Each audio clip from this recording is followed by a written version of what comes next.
Assalamualaikum warahmatullahi wabarakatuh.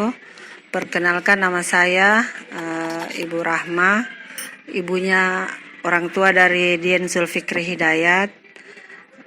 Jalannya itu anak saya waktu dia masih usia balita, kalau seumpamanya timbul itu rasa mungkin sakit, tapi kan kalau masih anak kecil orang tidak bisa ngeluh. Cuma kita sebagai orang tua yang memperhatikan setelah ada nasihat dari dokter bahwa gejalanya demikian, kita tahu bahwa maksudnya dia rasakan lagi tuh ada kelainan, apakah entahkah fisiknya yang menurun ataukah apanya. Yang jelas kalau dia habis kayak main hujan atau olahraga di sekolah waktu masih SD itu lari atau bagaimana yang agak kencang, itu dia tiba-tiba membiru, dia menghitam dia punya bibir.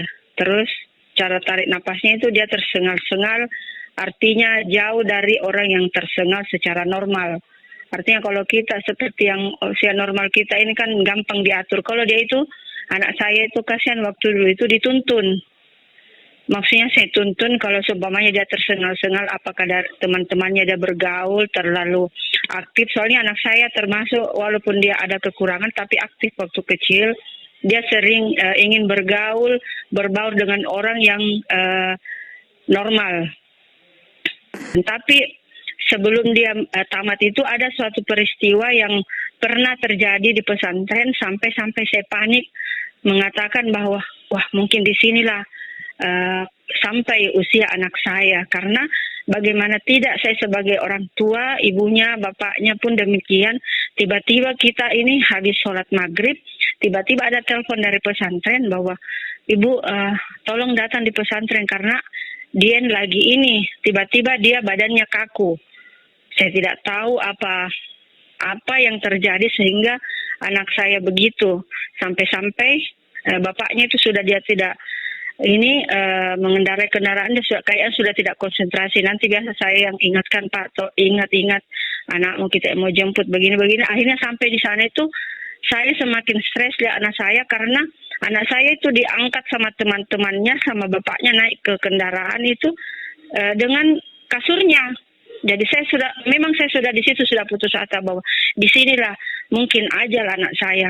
Tetapi karena sampai juga di rumah sakit, salah satu rumah sakit yang ada di Kota Makassar, mengatakan ibu ini anaknya pernah apa begini. Saya ceritakan statusnya karena saya tidak pernah menyembunyikan bahwa anak saya ada kelebihannya. Saya tidak pernah karena saya itu begitu, saya mau terus terang sama maksudnya saya selalu dokter, karena itu kan orang yang punya kelebihan atau kelainan seperti anak saya itu perlu nutrisi. Nah kalau seumpamanya obat-obat terus yang dikasih itu kan artinya mungkin ada efek sampingnya. Tapi kalau orang normal sih mungkin tidak apa-apa, tapi anak saya kan ada kekurangannya. Makanya saya sudah, oh ibu ada ini bising ya anaknya.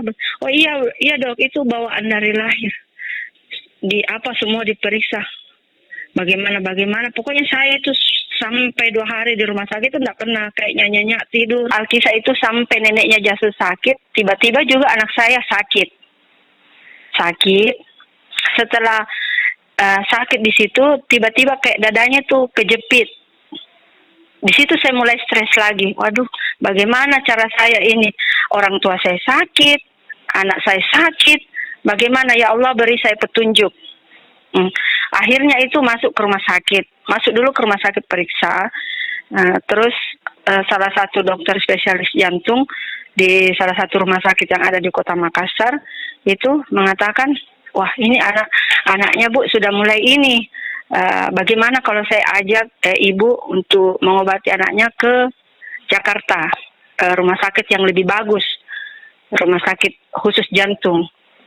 Saya sih oke-oke saja. Kalau yang namanya biaya apapun saya lakukan demi anak saya, tetapi saya sama bapaknya, tetapi anak saya langsung, saya tidak mau, Mak. Karena saya itu tidak mau, karena dari pola bicara atau bagaimana, bisa saja anak kita juga stres. Jadi saya ikuti apa maunya, nanti dia yang mau baru saya juga ini menurut, karena apapun yang saya lakukan demi kesembuhannya dia. Tapi kalau dia tidak setuju, saya juga tidak saya tidak paksakan. Ayo nak, mau tidak ke sana? Jangan Mima. tidak usah, serahkan semua sama Allah, pasti ada petunjuk. Sampai pada akhirnya saya menemukan dan saya tahu dari seseorang bahwa ada pengobatan yang bisa menyembuhkan, dan perjuangan itu tidak sia-sia. Sampai umur anak saya itu saya 18 tahun, kurang lebih 18 tahun saya merawat, membesarkan anak saya, bagaimana supaya anak saya sembuh. Akhirnya sampai 18 tahun itu anak saya alhamdulillah sekarang sudah bisa sembuh dengan mengkonsumsi herbal. Jadi apa yang saya ucapkan ini memang sesuai dengan kenyataan. Akhirnya anak saya bisa sembuh dan bisa hidup normal seperti sedia kala. Dia sudah bisa berolahraga, bahkan aktivitas orang mahasiswa itu saya bangga anak saya bisa menunjukkan bahwa saya bisa seperti orang lain setelah dia sembuh.